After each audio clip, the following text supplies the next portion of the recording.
like what I do and how I do it and blah, blah, blah. So in short, I'm a bioenergetic medicine practitioner. It's a bunch of fancy words for explain the fact that I work with the biology and energetics of the body, hence bioenergetics. And medicine comes in because technically this was medicine for thousands of years. Right? This was the form of medicine. This was Chinese medicine, traditional Chinese medicine. This was Ayurvedic medicine, homeopathy. Like that was working with the bioenergetics of the body. Then we got into the Western world and Western medicine and blood testing, all of that, and with the birth of DNA and RNA and protein, the dogma, the central dogma. That's Western medicine there. Bruce Lipton really spoke about how that model is not true. The DNA, RNA, protein model is not true. DNA simply hosts the blueprint. So let's say we have a blueprint of a house, right? DNA. Now, that blueprint ideally should be followed to build the perfect house. But we have contractors who don't always follow the plan. Okay? So what happens is let's say, and this is kind of off topic, that's what I want to talk about, but it's important. So let's say something happens, I eat pesticides. Right? Who eats pesticides? Pretty much everybody in this room, right? Okay, so we eat pesticides, great. And now we got chemicals in the body, and the cell membrane recognizes, oh shit, we got chemicals in the body, and we have to handle this. So there are sensors on the membrane which recognizes the external environment, and it sends something called mRNA, messenger RNA, to the nucleus, where the DNA is, right? So this mRNA goes into the nucleus, finds that DNA strand, and basically makes the protein necessary to handle what they find in the environment. Does that make sense? So, based off of that ideology, does DNA equal RNA equal protein? Not necessarily, because the information is coming from the environment, not necessarily just from the DNA. The DNA is just a blueprint. Everyone follow me there? Yeah. Great.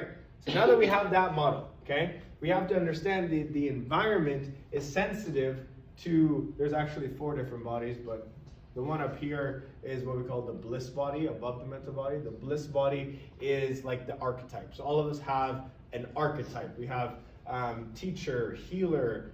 In women, there's like a nurture aspect.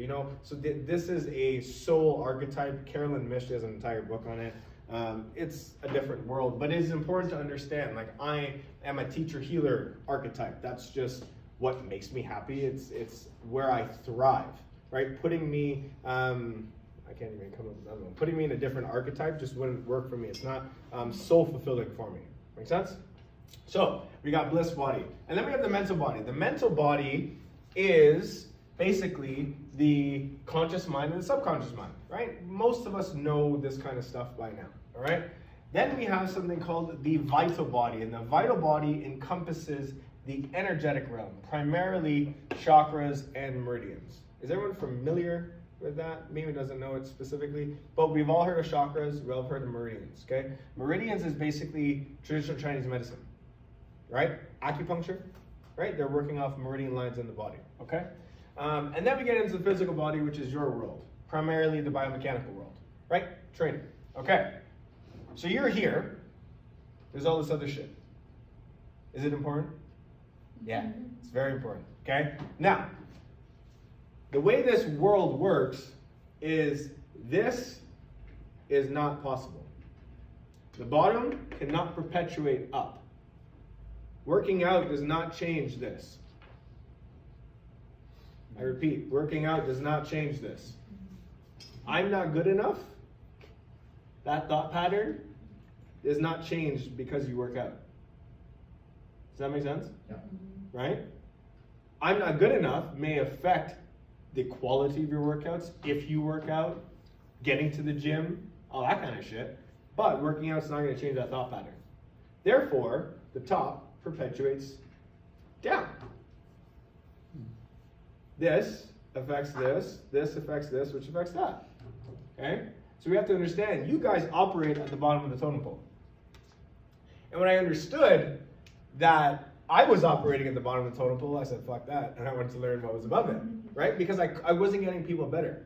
I couldn't solve the problem that people were having, and I couldn't find the pattern. I wanted to find the pattern. So I got sick, right? I was a bodybuilder. If anybody knows, I was a bodybuilder. I had chronic diarrhea, and I was diagnosed depressed at like 23, 24. I was working with practitioners, and they couldn't figure it out, so I figured it out myself. And I studied a bunch of different methodologies to try to put the pieces together. And something I stumbled upon is called EAV. EAV stands for electroacupuncture according to volt. So that is my machine. My machine is a EAV machine, and it is basically a ohm meter. So it measures electrical resistance going through a meridian line. I know it's a bunch of fancy words, just follow me through this, okay? So this machine was able to figure out food sensitivities I had. I was like, oh, cool, I got a bunch of food sensitivities. And the food sensitivities was my entire bodybuilding diet. Everything, right? I'm talking about rice, spinach, lettuce, sweet potatoes, chicken, like all of it. I couldn't eat anything green except for kale and arugula. That was the only thing that didn't give me diarrhea. Organic avocados gave me diarrhea. All of it, okay? So, what did they tell you? Digestive enzymes, glutamine, probiotics. Remove the food sensitivities. I did all that, didn't work. Right? It didn't work. I didn't get any better. How did I know I wasn't getting better? Because I tried to eat my damn avocados and I was still shitting myself. So it wasn't working. So I was like, okay, food sensitivities is a result of leaky gut. So let's look at leaky gut.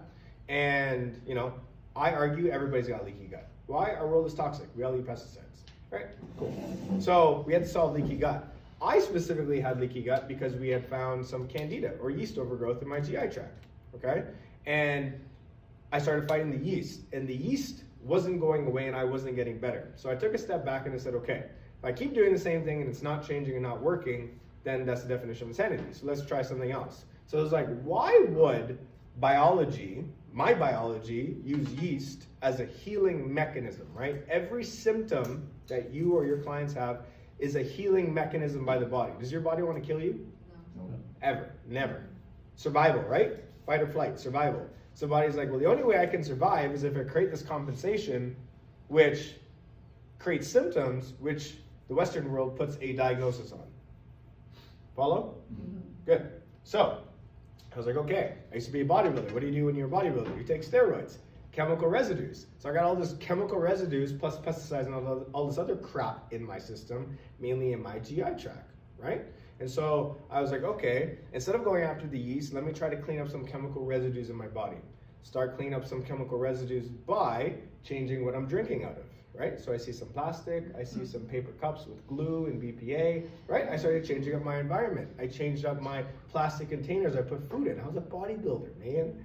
Plastic container in the microwave, So I did all that. So I started with that. I cleaned up my water. I cleaned up my food, only organic food. And then I started cleaning up chemical residues in my body using homeopathics. So I did that. That wasn't even long, maybe like 30 to 45 days. Started seeing improvements in my bowels. I wasn't running to the bathroom. Started having more normal poops. My headspace started to get better. Okay, we all know about the gut-brain connection. Everybody aware of that? Right? So the point is that I was able to fix my digestive issues and then my mental health issues by working on something totally unrelated to either. Does that make sense? Right? Same thing with the plantar fasciitis. Right? We solved the plantar issue. I work with plantar issues by working with the TFL and quads. Right? You gotta look the other direction. So what I'm giving you guys is just a filter system as to how to look at things. Right? And you need to do it time and time and time again to know what you're looking at. But this is probably the first time some of you have ever been exposed to this. So I just want to give you an understanding. So the EAV machine is measuring meridians, right? We talked about that, meridians. And meridians are a representation of organ systems. Okay, so in traditional Chinese medicine, every meridian line, right? Remember we talked about the big toe is the gallbladder meridian? Okay, every meridian line is a representation of an organ. So this machine is testing the meridians, which is a representation of the organ. And the way these two connect is the meridian line connects to the organ through the ECM. What's the ECM? Extracellular matrix, which is fascia. Okay? The ECM, extracellular matrix, is what we call the mesenchyme. And the mesenchyme is an embryonic tissue that develops into bone marrow, skin, lymph, all of it. Okay? So you are, in essence, mesenchymal tissue. You are the extracellular matrix. There's way more fascia than anything else. You guys already know that. We talked about that today, right? So, what we're doing is we're testing the health of an organ through a meridian line as it pertains to mesenchymal tissue. So you'll say, how does this machine tell me what's going on with my organs? Well, it's measuring electrical impulses of that organ as it pertains to the extracellular matrix, which is so much stronger and gives you so much more information than like a liver blood test. Because the liver blood test is only looking at the byproducts of the liver, not as the overall function of the liver, because we know energetics are more important than the physical world, right? Energetically, there's going to be something wrong with the liver before you see something wrong in a blood test. If there's something wrong in a blood test, it's already going wrong. Does that all make sense? Right? We got blood tests, we got energetics. Which comes first? Energetics. Energetics runs everything.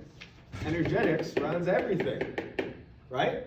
So if someone's angry, what liver is that going to show? Or the liver. Jesus. What organ is that going to show up in? In the liver, right? Self-worth.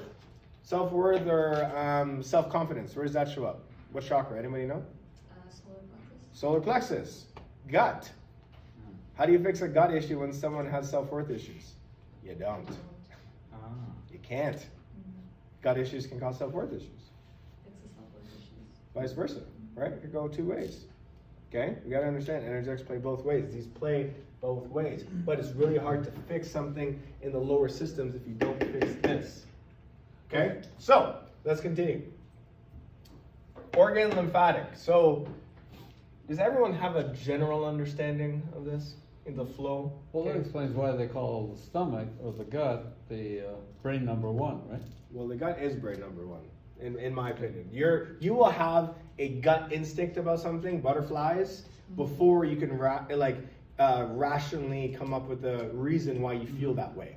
You know, that you feel anxious, and then later in the day you're like, oh, that's why I feel anxious, right? This, in my opinion, is the first brain. This is the second brain. There's actually more neurons in your gut than your brain. And guys, don't forget, a big, massive nerve called the vagus nerve, which we can talk all week about, runs directly in your gut. That's that sixth sense, that's that feeling. The brain is another part. It really does all start from here. He's right, it really is here. We think the brain is most important because we think about it as a brain to learn from. But this is really the brain that controls the body, which controls the brain, which controls the mind, which controls... So we get into the physical body, right? That's why we're here, we're in the physical world. So, in the physical world, we have this systemic body, right? I kind of came up with that. Systemic body being just organ systems, okay? Organ systems, right? Organ and lymphatic. Your lymphatic system, is that an organ system? Yeah. Yes.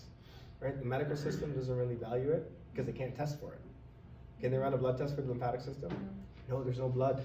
There's nothing to test for, right? There's no way for them to test that system, okay? Want an easy test for the lymphatic system? We're going to do it in a second, okay? Then we have the biomechanics underneath that, right? Biomechanics, which is really the postural world and the movement world, right? Which is where we come in, okay? We're looking at the foot specifically as it plays into movement or biomechanics. And we all know that that affects posture. That make sense? Everyone follow? Okay, so the point of the matter is that what we're going to look at today is how this system affects that, which in turn affects that, which in turn affects that. Cool? All right, so lymphatic system. So your lymphatic system, there's nodules all over your body. Can anyone tell me where we have lymph nodes? Point a few areas. Neck, elbow. The point is everywhere. Everywhere. Okay, there's lymph nodes everywhere. But primarily, there's a lot in the neck, right? A lot in, like, right underneath here. We all know these big two lymph nodes that sit here. If you're sick, touch these guys and you'll know, right? Because they'll be tender and sore, right? Right beside the trachea.